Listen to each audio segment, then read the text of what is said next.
धनबाद जिले के झरिया थाना क्षेत्र के इंदिरा चौक के समीप सड़क पर शुक्रवार की रात एक गोफ बन गया, जिससे सड़क पर खड़ा वाहन गोफ में समा गया। घटना के बाद क्षेत्र में अफरा तफरी मच गई। मामले को लेकर स्थानीय लोगों का कहना है कि लगातार हो रही बारिश के कारण यह गोफ बन गया है, जिसमें मोहम्मद रियाज का 407 वाहन गोफ में समा गया। वहीं सूचना मिलते ही झरिया थाना प्रभारी शशि रंजन दलबल के साथ मौके पर पहुंचे और लोगों को युक्त स्थल से दूर हटाया गया। वहीं घटना में किसी के हताहत की होने की सूचना नहीं है।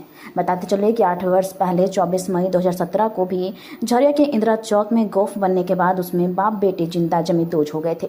24 मई 2017 को बुधवार की सुबह भूधसान से बनी गोफ में वहीं के रहने वाले 40 वर्षीय बबलू खान व उसका 13 वर्षीय पुत्र रहीम खान जमी दोज हो गया था। घटना के दूसरे दिन रांची से आई नेशनल डिसास्टर रिस्पांस फोर्स की टीम घटनास्थल पर पहुंची। वहीं समीक्षा बैठक के बाद मुख्य सचिव ने कहा कि भारत सरकार ने भूधसान व अग्नि प्रभावित क्षेत्र में रहने वाले लोगों के पुनर्वास के रिवाइज झरिया मास्टर प्लान विकसित किया है।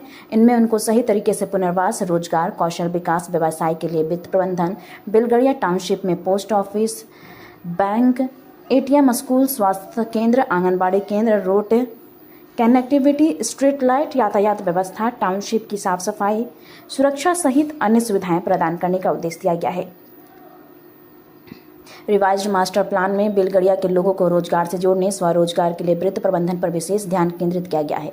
उन्होंने कहा कि विशेष जागरूकता अभियान चलाकर लोगों को रिवाइज्ड मास्टर प्लान में दी जाने वाली सारी सुविधाओं के बारे में विस्तार पूर्वक बताया गया है, जिसमें भूधसान व अग्नि प्रभावित क्षेत्र में रहने वाले लोग सहर्ष बिलगड़िया जाने के लिए तैयार हो जाएंगे।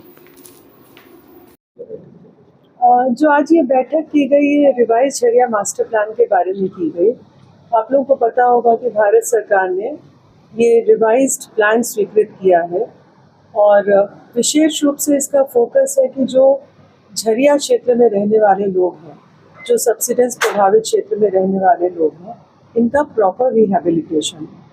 तो जो बेलगड़िया टाउनशिप यहाँ पर बन रही है, काफ़ी दिनों से बन रही है, तो हम लोग ये चाहते हैं कि वो इस तरह से डेवलप हो कि लोग वहाँ पर खुशी से जाएं और वहाँ पर जाकर रहें और वो एक ऑर्गेनिक एंटिटी बने जहाँ पर उनकी सोशो इकोनॉमिक एक्टिविटीज़ के लिए सारी सुविधा हो। हम लोग बात कर रहे हैं कि उनको स्किल्स दी जाए, अपनी जो बिज़नेस उनको करना है वो वहाँ पे कर सकें और जो भी सुविधाएं हैं सरकार की, चाहे स्कूल हो, आंगनबाड़ी सेंटर हो, चाहे वहाँ पर स्वास्थ्य उपकेंद्र हो, चाहे मतलब जिस तरह की जो सुविधाएं हैं, बैंक है, पोस्ट ऑफिस है, वो सारी सुविधाएं वहाँ पर उपलब्ध हो। तो यही इस स्कीम का पार्ट है और हम लोग का प्रयास है कि इसको हम अच्छी तरह से करें। पूर्व में थोड़ा सा जो एक कम्युनिकेशन गैप या जो इस तरह का था कि एक तरह से कोऑर्डिनेशन का अभाव, इस नई योजना में उसको पूरी तरह से समाप्त किया गया है और JRDA को एक स्ट्रॉन्ग बॉडी के रूप में डेवलप किया गया है और इसमें मॉनिटरिंग भी की जाएगी, रेगुलर मॉनिटरिंग की जाएगी, जो राज्य सरकार के स्तर से और भारत सरकार के स्तर से की जाएगी। आज जो बैठक हुई उसमें क्या कुछ सामने, आज जो बैठक हुई है, समीक्षा बैठक हुई, इसमें क्या कुछ सामने आया, कहाँ परेशानी और क्या कुछ उसमें सुझाव? हम लोगों ने इसी के बारे में चर्चा की क्योंकि ये प्लान अभी अभी आया है, तो कैसे हम लोग इफेक्टिव ढंग से इस प्लान को इम्प्लीमेंट कर सकें और हम लोगों की जो योजना है कि एक टाइमलाइन से हम लोग चले कि जिस मंथ तक जो कार्य हमें करना है उसको हम करें और उसकी मॉनिटरिंग की जाए। तो यही इसका उद्देश्य है। रोजगार मुख्य फोकस है। इस योजना का मुख्य फोकस ही रोजगार है कि कैसे उनको स्किलिंग दी जाए, कैसे उनके लिए फाइनेंसिंग दी जाए, कैसे उनको रोजगार उपलब्ध कराया जाए, यही इसका मुख्य उद्देश्य है। मैडम, जो अग्नि प्रभावित और भूधसान क्षेत्र में रह रहे हैं उनमें एक विरोध है कि हम बेलगड़िया नहीं जाए। जो विरोध का मुख्य कारण है कि जो नया मास्टर प्लान है उनको क्या सुविधाएं मिलेंगी, ये जानकारी उन्हें नहीं। तो ये जानकारी मुझे लगता है हम लोग उपलब्ध करा देंगे क्योंकि इस बार जो सुविधा दी जाएगी वो पूर्व की सुविधा से बहुत अच्छी है, तो ये जानकारी हम लोग उनको उपलब्ध करा देंगे। क्या जागरूकता कार्यक्रम वगैरह जागरूकता कार्यक्रम चलाकर उनसे संपर्क करके उनको जानकारी उपलब्ध कराई जाएगी। कितने प्रयोग पुनर्वासित करने का फिलहाल प्लानिंग है? अभी कितना टोटल 4000 लोग रह रहे, 4000 फैमिलीज रह रहे हैं टोटल 35।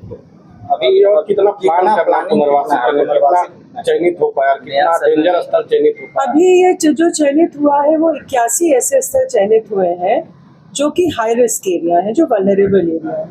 तो पहला फेज वो है जहाँ पे कार्य किया जाएगा, जहाँ BCCL कार्य करेगा उसको आग को कंट्रोल करने के लिए, और वही के जो व्यक्ति हैं उनको रिहेबिलिटेट किया जाएगा। सर्वे को लेकर इशू आ रहा था कि सर्वे जो किया गया, पिछले सर्वे किया गया, उसमें कुछ लोग थे जो कि अवैध रूप से भी किसी तरह से सर्वे में वो उसको दोबारा से उसका वेरिफिकेशन कराया जाएगा। फर्स्ट टाइम जो AI की मदद से मैपिंग की जा रही है, ये क्या है मैम, कैसे होगा ये?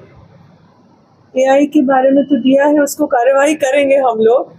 ये तो पहले मतलब इस योजना का पार्ट है ये AI की मदद से करने का, लेकिन हम लोग जो वेरिफिकेशन की बात कर रहे हैं वो फिजिकल वेरिफिकेशन भी कराएंगे कि सर्वे के आलोक में जो LTH होल्डर, जो लीज टाइटल होल्डर्स थे और नॉन लीज टाइटल होल्डर्स थे, उनका हम लोग वेरिफिकेशन कराएंगे कि जिससे कोई गलत व्यक्ति सूची में ना आ जाए।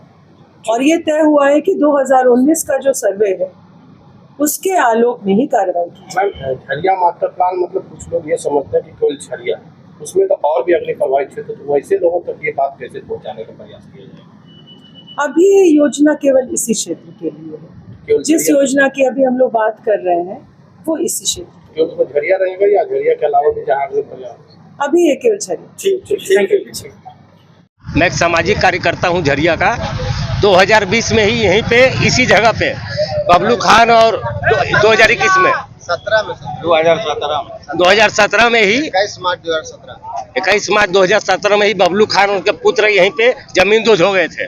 हम सभी ने प्रयास किया पर हम वो मिट्टी में ही अंदर मिल गए। उसके बाद से आज तक झरिया में कुछ भी नहीं है। आज झरिया पूर्णवास के लिए 5,000 कितना करोड़ पास हुआ। आज मुख्य सचिव भी धनबाद आ रखी थी और आज ही के दिन यहाँ फुलालीबाग इंदिरा चौक में इतना बड़ा कांड हुआ है। तो इसके लिए मैं सबसे बड़ी जिम्मेवारी दूंगा BCCL को और आउटसोर्सिंग प्रबंधक जो हैं, जो झरिया में इतना बड़ा मनमानी कर रहे हैं, वो क्यों कर रहे हैं? एक तो सबसे पहले वो रोजगार जो वहाँ के रहने वाले हैं उनको रोजगार नहीं दे रहे हैं। उनके अलावा वहाँ पे अपना मनमानी कर रहे हैं, जहाँ से सब कुछ कर रहे हैं। तो झरिया की जनता भी झरिया की जनता अब क्या त्रस्त हो चुकी है। अभी जो घटना हुआ किसका जिम्मेदार मान रहे हैं? ये तो आउटसोर्सिंग और BCCL प्रबंधक की लापरवाही है। कंप्लीट BCCL प्रबंधक और आउटसोर्सिंग प्रबंधक की ही लापरवाही है कि कोयला निकल रहा है और कोयला कहाँ से निकल रहा है, तो कहाँ से निकल रहा है?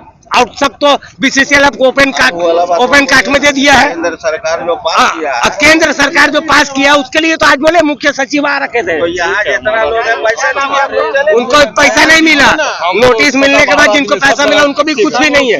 तो मैं विवेक अग्रवाल, विश्व हिंदू परिषद जिला सुरक्षा प्रमुख। जो घटना घटी है ये तो समझ लीजिए कि दुखद समाचार है, बहुत ही दुखद समाचार है। आने वाला वक्त में हमको लगता है कि आज एक गाड़ी गिर रहा, कल हो सकता है सैकड़ों गाड़ी नीचे चला जाए। फिर भी हमको लगता है कि अभी तक प्रबंधक का सुई ने रेंज में रहा सही से और उसको सही से काम को सफल नहीं बना पा रहा। आने वाला वक्त में बहुत ही इससे भी दुर्दशा खराब होगा। और यही दिन का अगर दशा रहता तो हमको लगता है कि उसमें जो भी आदमी रहता वो सब नीचे चला जाता। कल इससे पहले 2 आदमी मरा है और अभी आपको बहुत सारा नीचे मिलता। तो ये तो BCCL की लापरवाही, बहुत लापरवाही है। जितना बोला जाए BCCL हो या हमारा सरकार हो, इसको बढ़िया से देखें। और सोचिए जरूर लापरवाही है, इतना डंपिंग कर रहा है जिसके वजह से जहाँ तहाँ तो धंसेगा ही। मांग क्या है? मांग यही है कि इसको बढ़िया से देख रेख कर जाए और झरिया को जो बसाने का जो मनसवा चल रहा है, ये ऊपर इसको नहीं बढ़िया से बसाया जाए, उसको रोजगार दिया जाए। क्या नाम है? मेरा नाम मोहम्मद अली अहमद, समाज सेवी आदमी है। लोधना झरिया सब तरफ देखते हैं, कहीं भी कोई घटना घटता पहुँचते हैं वहाँ पर। ठीक है।